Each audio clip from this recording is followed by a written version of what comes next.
আসসালামু আলাইকুম, welcome to my family kitchen. আজ আমি আপনাদের তৈরি করে দেখাবো মোগলাই পরোটা। আপনারা ঘরে বসে কিভাবে একটা মুচমুচে মোগলাই পরোটা তৈরি করবেন তার পুরো প্রণালীটি আজ আমি আপনাদের দেখিয়ে দেব।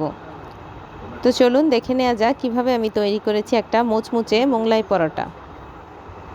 প্রথমে 1 কাপ পরিমাণ ময়দা নিলাম, তার ভিতর কিছুটা তেল দিয়ে দিলাম। এখন তেলটা দিয়ে ময়দাটাকে খুব ভালোভাবে মেখে নেব। ময়দাটার ভিতর তেলটা মেখে নেওয়ার পরে অল্প অল্প পানি দিয়ে, সামান্য উষ্ণ গরম পানি দেব, দিয়ে ময়দাটাকে মাখবো। ময়দাটা অনেকক্ষণ ধরে মাখতে হবে, যেহেতু ময়দাটা মোগলাই পরোটা হবে তাই এটা অনেকক্ষণ ধরে মেখে মসৃণ করে নিতে হবে।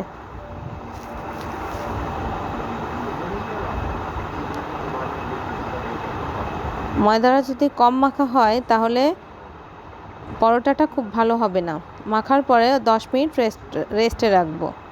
এবার নিলাম 2টো ডিম আর গরুর মাংসটা ছিলে নিলাম। রান্না করা গরুর মাংস নিয়েছি। এটা অল্প অল্প করে ছাড়িয়ে নিয়েছি। এখন ডিমের সঙ্গে মাখিয়ে নেব। তারপর দেব পেঁয়াজ কুচি, লবণ আর কাঁচা ঝাল কুচি।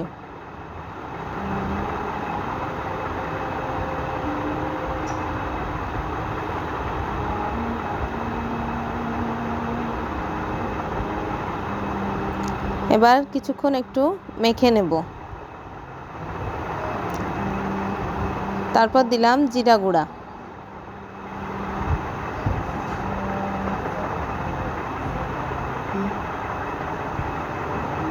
এবার একটা ময়দার ছোট টুকরা নিলাম।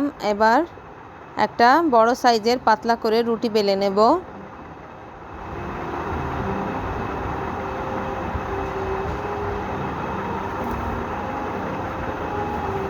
রুটিটা অনেক পাতলা হবে এবং বড় হবে। তারপর এখন আমি ডিমের যে পুরটা তৈরি করে রেখেছি ওটা রুটি ঠিক মাঝখানে দেব।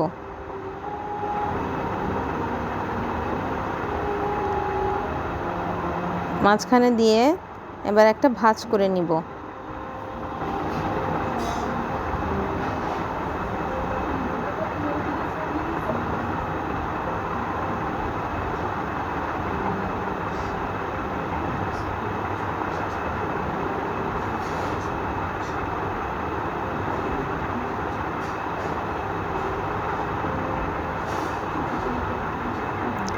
এভাবে ভাঁজটা করে নেব। ভাঁজটা খেয়াল করবেন।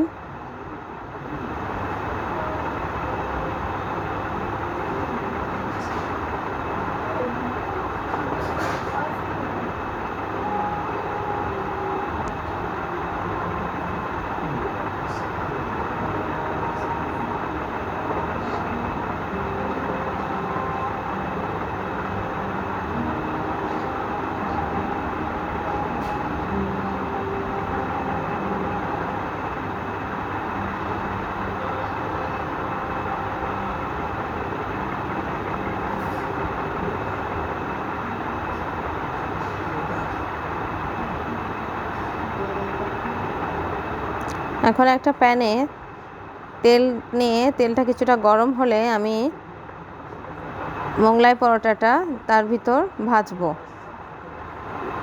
এপিট ওপিট লাল করে ভেজে নিয়ে তুলে নিলাম। মোগলাই পরোটা তৈরি হয়ে গেল আমার মোগলাই পরোটা।